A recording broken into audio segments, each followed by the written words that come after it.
Salut ma team d'été, j'espère que vous allez bien. Aujourd'hui on se retrouve dans une nouvelle vidéo. Et aujourd'hui c'est une vidéo qui effectivement il n'y a pas de caméra. Voilà, je filme l'écran. Mais c'est en fait c'est surtout pour vous filmer un petit peu encore les nouveautés par rapport donc à la conférence, donc à la WWDC qu'il y a eu donc lors de l'Apple Event, donc c'est-à-dire donc la conférence dédiée aux développeurs où Apple donc a présenté iOS 12 et toutes les autres nouveautés comme on peut le voir sous cette vidéo d'ailleurs par la même occasion. Donc c'était la vidéo donc où Apple donc a présenté iOS 12, où a présenté macOS Mojave, où a présenté WatchOS, etc., etc. Donc je vous avais déjà un petit peu parlé d'iOS 12.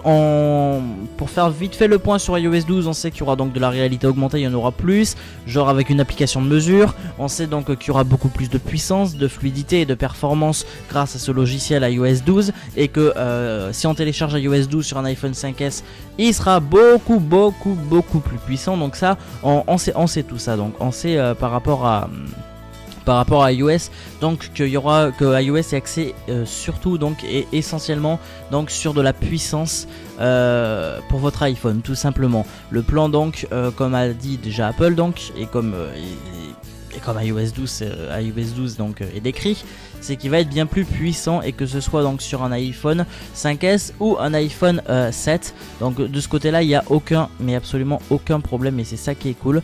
Bon, j'aimerais juste qu'il ne bug pas trop quand je suis en train de faire une petite vidéo, sinon ce serait un petit peu embêtant, mais bon bref. Donc tu peux partir, merci. Donc on sait donc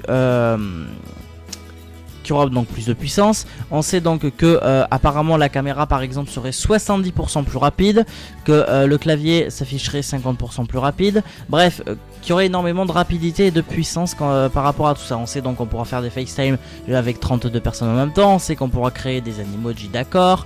Qu'il y a également des nouveaux animojis, donc c'est des memojis je crois plutôt, pardon. Memoji, oui c'est ça. Qu'on peut créer des memojis. Alors bien sûr ça c'est sur l'iPhone X. On sait que dans l'application message c'est un petit peu comme Snapchat, on pourra ajouter du texte, des autocollants et tout le blabla. La réalité augmentée via l'application, certaines applications, etc.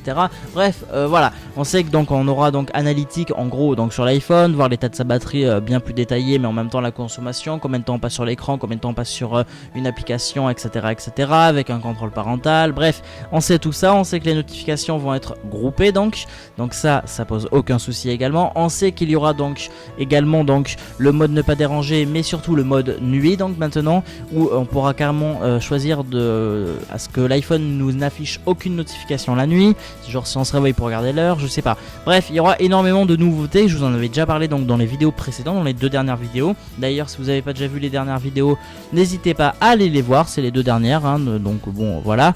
On sait donc que l'application d'enregistrement sur l'iPhone, donc mémo vocal, a un petit peu changé de design et de nom.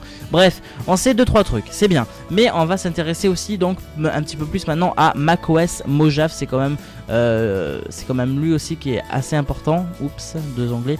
On sait donc que Apple donc a annoncé donc macOS 10.14 donc Mojave. Pour ceux qui savent pas, c'est un désert aux États-Unis, le nom Mojave. Donc on sait qu'il y a également WatchOS qui a été présenté. Donc lui sera beaucoup plus axé sur la santé, toujours la santé.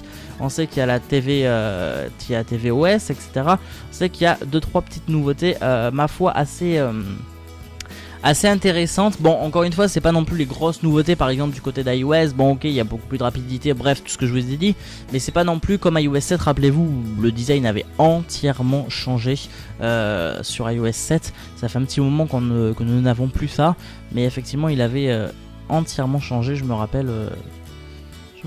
Bref, tout simplement puissant. Donc, on sait donc bien sûr que il y a iOS 12 qui est déjà disponible en bêta. Si vous voulez télécharger iOS 12 bêta, hein, je me répète, c'est une bêta, donc la version n'est pas stable.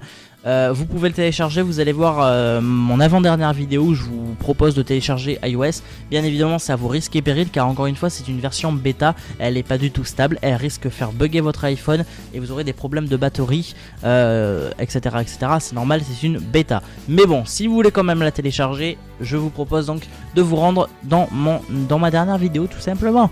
Voilà, donc par rapport donc parce que là je regarde en même temps que vous du coup, on sait donc que sur macOS maintenant, donc macOS Mojave, il y aura un mode sombre et honnêtement c'est pas trop tôt parce que c'est vrai que ça nous manquait un petit peu ce petit mode sombre qui était assez sympathique, comme on peut le voir en utilisant différentes applications. Et comme on peut le voir ici, voilà, vous voyez que vous pouvez donc régler, vous pouvez choisir si vous voulez le fameux mode sombre ou pas. Et honnêtement, je trouve qu'il est bien plus joli et c'est bien plus agréable pour les yeux, surtout pour ceux qui travaillent sur ordinateur. On sait que du coup qu'il y a aussi donc la fonctionnalité du bureau dynamique et ça c'est bien sympathique aussi. On peut changer l'éclairage, la saturation, etc. Jaune, bleu, comme vous voulez. Donc ça c'est sympa aussi. Donc il y a déjà plus de détails comme sur iOS à l'époque. Et regardez ça. On peut choisir voilà de mettre dans un fichier et de tout détailler ensuite par la suite, et ça franchement c'est cool, surtout si vous avez beaucoup de choses en fait sur votre bureau, donc sur le bureau de votre Mac, ça peut être assez sympa. On sait donc qu'il y a bien sûr le Finder qui a été un petit peu redéfini avec plus de détails, etc. Donc ça c'est sympa.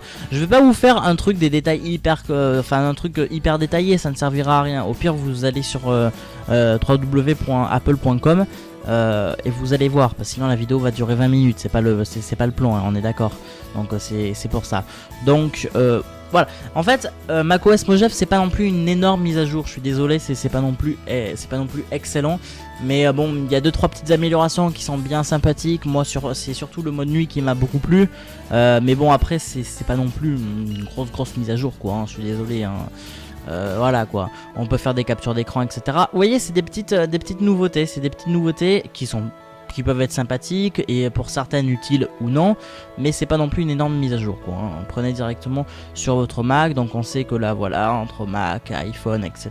on sait tout ça, merci à iCloud. Ajouter tout le monde à la conversation FaceTime, ben oui, parce que comme je vous ai dit, sur iOS 12 on peut faire un FaceTime jusqu'à 32 personnes et donc sur macOS Mojave également, bien sûr à condition d'avoir macOS Mojave. Donc il y a quand même 2-3 petits détails qui sont plutôt pas mal, mais encore une fois ça reste assez bas, hein, j'ai envie de dire. Apple nous promet également beaucoup plus de sécurité et un meilleur donc, contrôle de nos données, etc., comme sur iPhone. Sur iOS 12, sur l'iPhone, si vous allez sur un site qui n'est pas sécurisé, Apple va vous le sécuriser automatiquement. Donc ça c'est cool. Sur macOS Mojave c'est exactement la même chose, etc., Bon, à part 2-3 petites applications, etc. Voilà, hein, on sait qu'il y a tout ça. Donc voilà. Bien sûr à préciser que macOS Mojave est disponible, donc attention, il y a quand même certaines conditions, c'est pas pour tous les Mac au jour d'aujourd'hui maintenant, c'est surtout donc pour les Mac de mi-2012 environ, donc voilà. Moi j'ai un Mac mini de mi-2011, donc maintenant je ne pourrais pas avoir Mojave. De toute manière c'est pas mon plan, parce que bon... avec mon Mac et sa puissance, en fait, la configuration de mon Mac, plus je vais faire des mises à jour, plus ça va ramer, donc c'est pas le plan du tout. Donc ça c'est assez compliqué. Bien sûr, pour avoir macOS Mojave, je suppose qu'il existe des astuces pour vous, pour que vous le téléchargez en version bêta. Encore une fois, macOS Mojave c'est comme iOS 12, c'est une version bêta, elle n'est pas du tout stable, encore une fois de plus, mais je pense qu'il y a moyen quand même de le trouver sur internet. Mais je vous déconseille, hein, c'est comme iOS 12, si vous voulez réellement l'essayer, tester un petit peu, si vous voulez, mais je vous le déconseille quand même, parce que bon, voilà quoi, c'est pas non plus un truc... Enfin voilà, c'est pas du tout stable encore une fois, donc faut faire attention avec ça en fait. C'est important, faut vraiment faire attention avec les versions bêta en fait, tout simplement. Moi je vais pas télécharger du tout iOS 12 en version bêta parce que je sais très bien que... enfin voilà, moi j'ai un iPhone 5, j'ai en aucun cas envie de le planter, vous comprenez. Donc faut faire quand même attention avec ça. Bon alors... je sais pas si ça vaut réellement le coup que je vous présente un petit peu WatchOS 5. Mais bon, en gros, hein, c'est des nouveautés donc c'est surtout donc axé encore une fois sur la santé, un petit peu de sécurité, mais surtout donc sur la santé. C'est vraiment ça en fait. C'est surtout la santé en fait. WatchOS 5. Bien sûr à condition d'avoir donc une Apple Watch, sinon ça ne servira pas à grand chose. Donc voilà, bien sûr encore une fois WatchOS 5 c'est également pareil comme macOS Mojave et iOS 12, c'est une version bêta, elle n'est pas du tout stable, donc à faire attention si vous téléchargez ou non, mais voilà. Donc après c'est à vos risques et périls encore une fois, parce que encore une fois ce n'est pas du tout stable. Et moi je me souviens, il y a une année j'avais téléchargé iOS 10 je crois à l'époque, ou 9 sur mon ancien iPhone, ça l'avait carrément planté quoi, hein. C'était pas beau à voir, hein, c'était pas beau à voir. Donc voilà. Bref, du coup, je pense que j'ai fini. Bon, Apple TV 4K, bon, bah, on connaît tous, hein, j'ai envie de dire. Bref, en fait, si on fait un petit point sur toutes ces mises à jour, c'est surtout quoi donc? C'est surtout donc de la sécurité. C'est surtout de l'amélioration, de la rapidité, de la puissance, de la santé, un suivi des données personnelles, donc une protection un peu plus importante des données personnelles, 2-3 petites nouveautés par-ci par-là, voilà. Moi je pense que mon coup de cœur c'est quand même faire un FaceTime à plusieurs personnes. Je pense que ça c'est vraiment un super truc, et également le fait d'avoir des statistiques détaillées sur l'utilisation de son iPhone, donc notamment sur iOS 12. Par rapport à ça, je pense que ça ça fait partie des nouveautés, mais des nouveautés que je kiffe en tout cas, ouais, une de mes préférées en tout cas. Bon voilà, encore une fois pour Animoji et pour les emojis c'est uniquement sur l'iPhone X bien sûr. Donc voilà, bien sûr on n'est pas à l'abri que d'ici septembre, parce que bien sûr ça sortira en septembre à iOS 12, macOS Mojave et tous les autres logiciels, donc comme WatchOS 5, tout ça sortira en septembre. Mais faut pas oublier que peut-être que d'ici là il y aura des nouveautés sur iOS 12, sur macOS Mojave ou autre. Donc encore une fois à voir et à suivre de près. Voilà, en tout cas j'espère que cette vidéo vous aura quand même plu. C'était pour faire un petit point donc sur les différentes faire un point on va dire déjà sur iOS 12, et puis ensuite vous présenter un petit peu mieux quand même macOS Mojave, parce que je vous l'ai pas réellement trop présenté. Mais voilà, c'était un petit point sur tous ces logiciels. Et puis voilà, en tout cas j'espère que la vidéo vous aura plu. Si c'est le cas, donc n'oubliez surtout pas donc de mettre le petit like, ça fait toujours plaisir. Et n'oubliez pas donc de me retrouver donc sur Facebook, Twitter, Instagram et Snapchat. Tous les liens sont dans la description. Je vous dis à très bientôt, et n'oubliez pas donc de vous abonner et d'activer la cloche pour les notifications, c'est quand même très important, hein. On est d'accord. Et donc je vous retrouve à très bientôt, salut tout le monde.